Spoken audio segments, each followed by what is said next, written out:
Hey, what's up everyone? Al's Garage back at it again. So, for Christmas I got my daughter one of these put it together yourself playground sets for the backyard. Comes with seems like a million pieces. So I just wanted to do a video on how to pretty much seamlessly put this thing together in a few easy general steps. I'm not going to go through every single step because there's a whole bunch of them that you can follow with whatever model that you buy through the actual manual itself. So the first thing you want to do, mine came with 3 giant boxes. So the first box, it actually is labeled box 1. You open that thing up, it comes with an instruction manual. It tells you what tools you're going to need, so go ahead and lay out all your tools that you need. Drills, bits, ratchets, sockets, everything. Get all that stuff organized. Start the project. I would recommend starting the project in your garage because you can do all the first major steps in your garage, and it's a lot easier to do it that way. You can actually work throughout the late hours of the night, get enough lighting in your garage, and that's kind of how I set this up. I moved all this stuff out here later on. So after you get all your tools organized, like I said, open up the first box, get all the larger pieces of wood organized out of the first box. Each box comes with a packing list that comes with, list every single piece of wood that is required to assemble this whole entire playset. Each piece of wood is stamped with a letter and a number on it, at least the one that I got, so it actually is pretty well organized that way. Some of the letters are harder to read than other ones because of the way they stamped them, but definitely get all the larger pieces organized out of the way, and go ahead and start organizing your hardware that comes in each box. All these bags here that you see came in the first box. All these bags in the basket over here came in the second box, so on and so forth. They actually come in giant bags separately in each box. So organize all your hardware. Go ahead and open up all 3 boxes. Make sure you have everything kind of sorted out in piles. Very important not to mix any of the boxes because of the fact that, like I said, these pieces of wood are stamped with numbers and letters on them, and if you mix them up, it's really hard to find some of them because you can't make them out. So keep all the parts separated accordingly. Then you can go ahead and get started.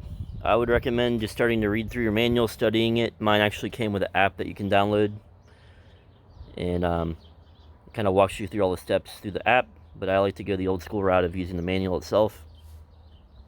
So familiarize yourself with the first major steps. My set actually told me to assemble this ladder over here first.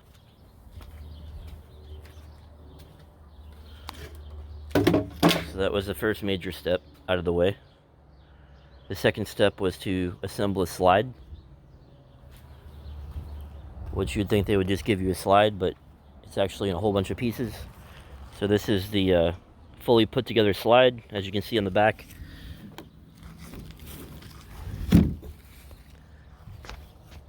It actually came with the side rails separately. You actually had to bend the wood and fasten all the hardware together and slide the plastic through.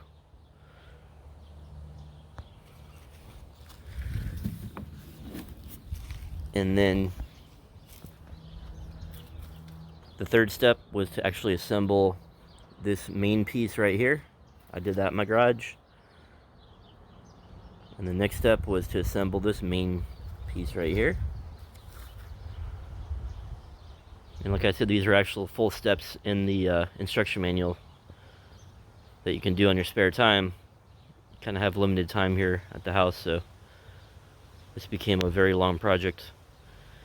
And what I did after I assembled all these major pieces is I just took my truck and brought all of my boxes out here, organized them all, organized all my hardware the way I wanted it, all my tools, And then I'm at the 5th step right now, which is assembling the this main cage here. And that's why I wanted to bring it out here in the backyard, because my plan is to assemble the whole thing right here, the tower. And then when it comes time near the end, is just to drag it out here in the yard, and then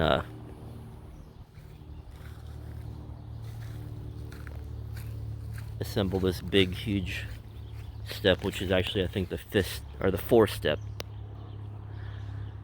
in the garage that I did. I drug that out here. That's actually the swing frame assembly.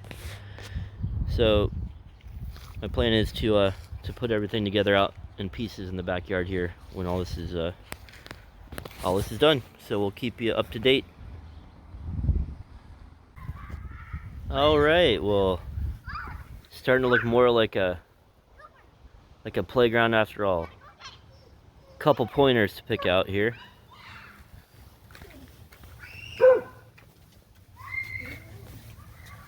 So when reading the instructions, you'll see hints like note hole locations. Very important, because when you're getting the correct board with the correct markings on it, like M18 or M6, you'll see at the beginning of every single instruction, it'll tell you exactly which boards you're going to need for this step. And remember what I was saying before, some of these stamps you could barely make out on the board itself.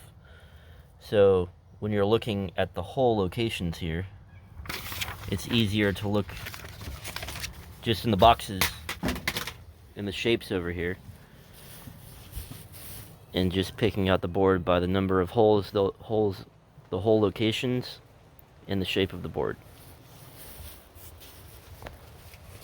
So we're getting there one step at a time.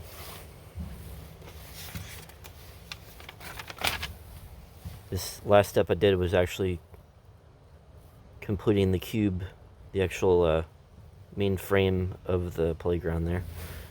So these next couple steps, we're going to start adding more support and actually adding the floor onto the second floor onto it right there. So moving right along. Hope everyone's having a great day.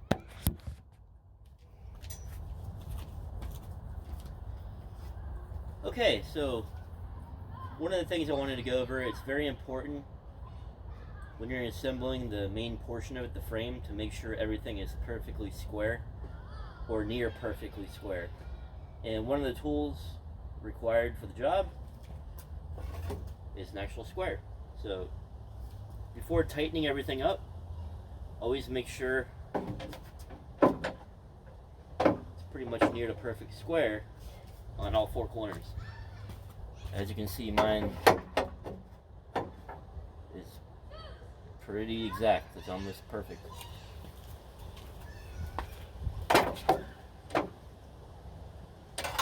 And the reason being, when you put your floor on, like I just did, it lines up perfectly before you have to screw it in. So we'll go ahead and screw it in. 39 of these screws.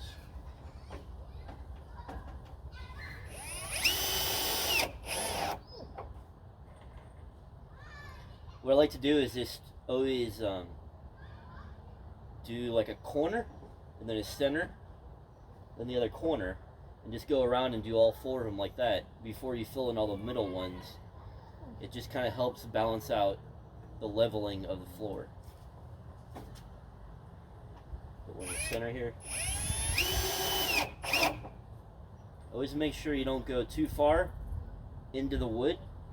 You just want it to butt up to the very edge of the wood, just to latch the plank in there, because it's not the highest quality wood they use when they send these things out. So all the bolts and screws, if you over tighten them, they will just sink right through the wood. That obviously diminishes the quality of the support of your whole entire playground.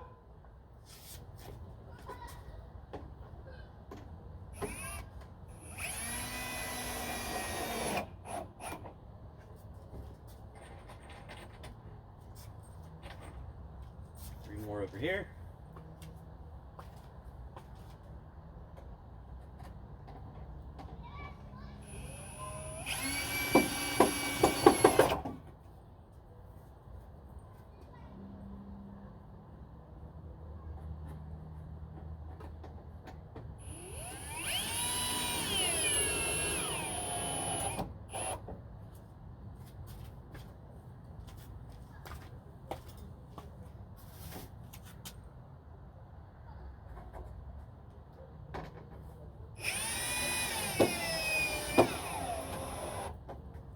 So it means you might have to drill at an angle.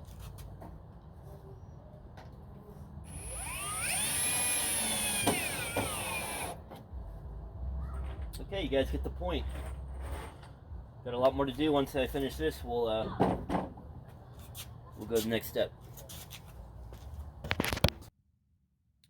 Okay, so we're getting all the structural stuff taken care of. Now, a lot of the stuff that we're doing is going to be small, tedious, cosmetic stuff.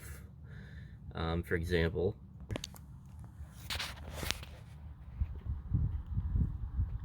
this is really just for decoration, these boards I'm putting on here.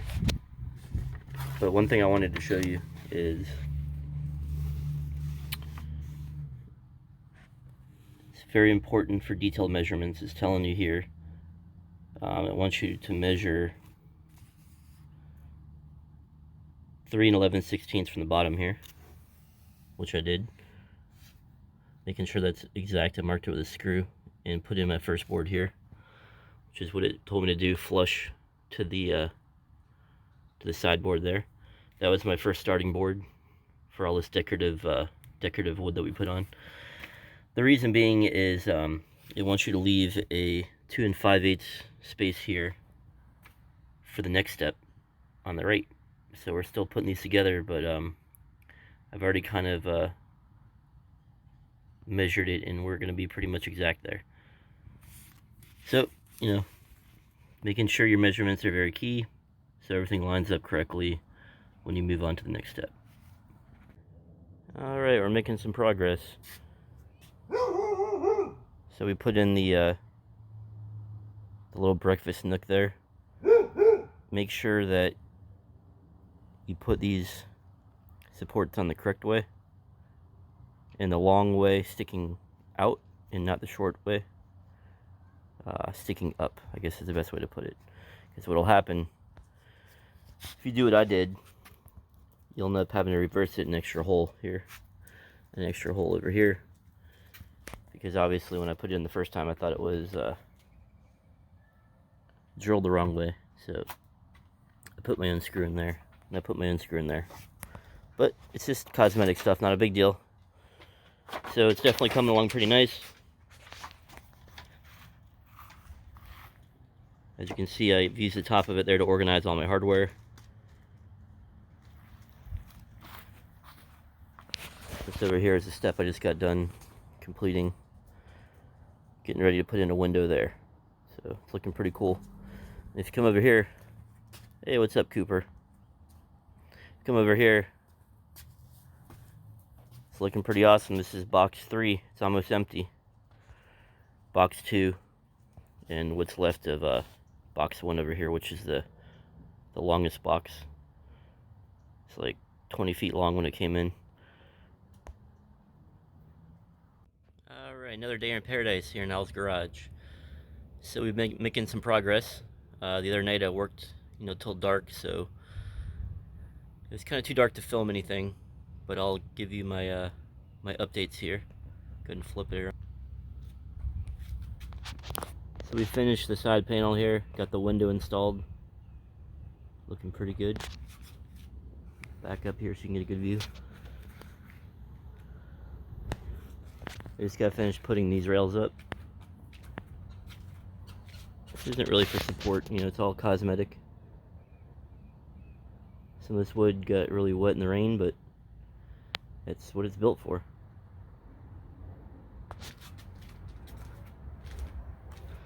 Now these over here, it says to space them out 3 3/8. Well, it doesn't say. Just to give you a little tip, that these planks are exactly 3 3/8 wide, so you could just actually level out the bottom where you want it here. You can actually put like a 2x4, tuck it under here so they're the same height.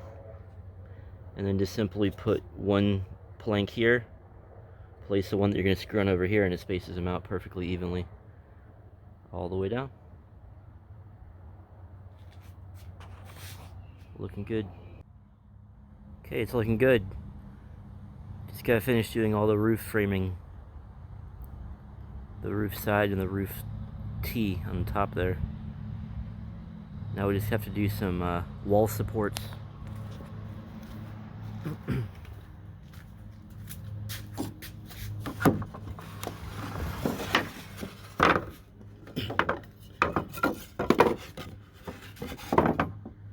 Because they're actually the wall supports right here for this wall.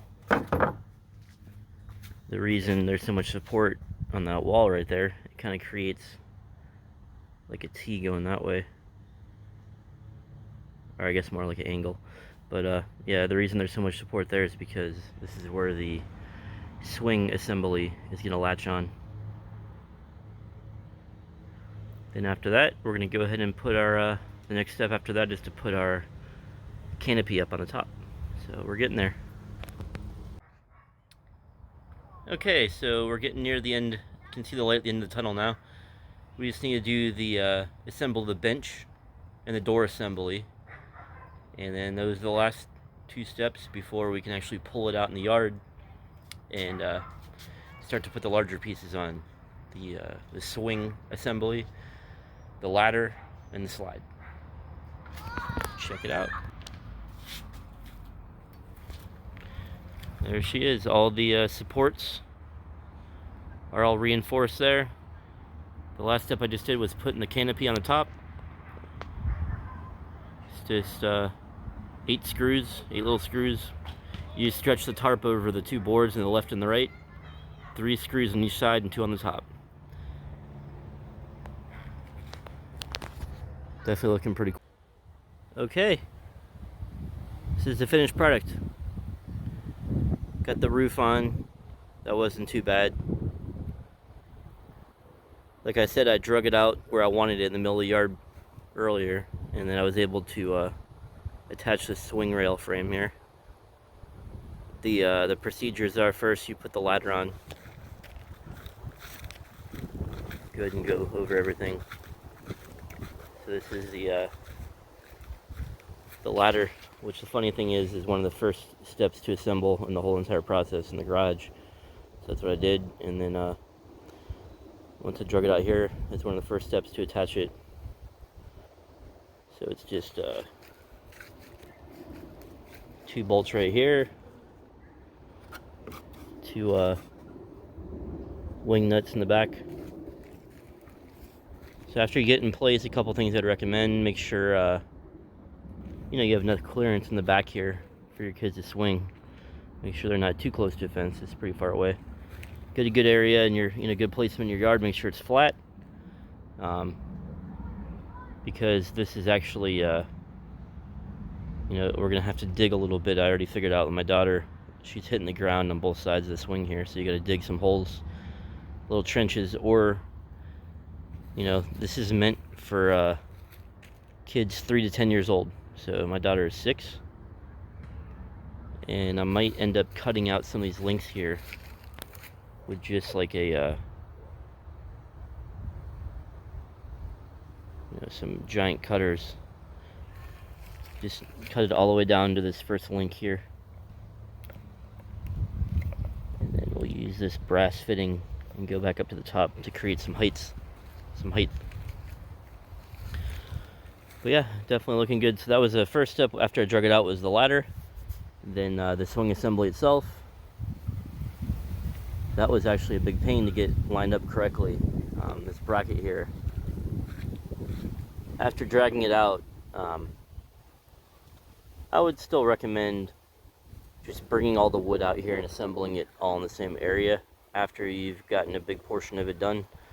The reason being, after I drug it out here, a couple pieces cracked here and there, and it loosened up a lot. So when it came time to align this piece right here, it took a lot of tweaking and adjusting to get it back where it needed to be. So Then after that, the next step was putting on the slide rail.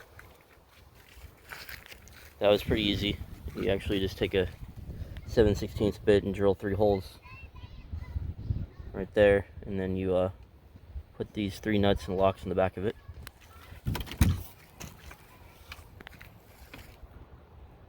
And that's the final product, ladies and gentlemen. So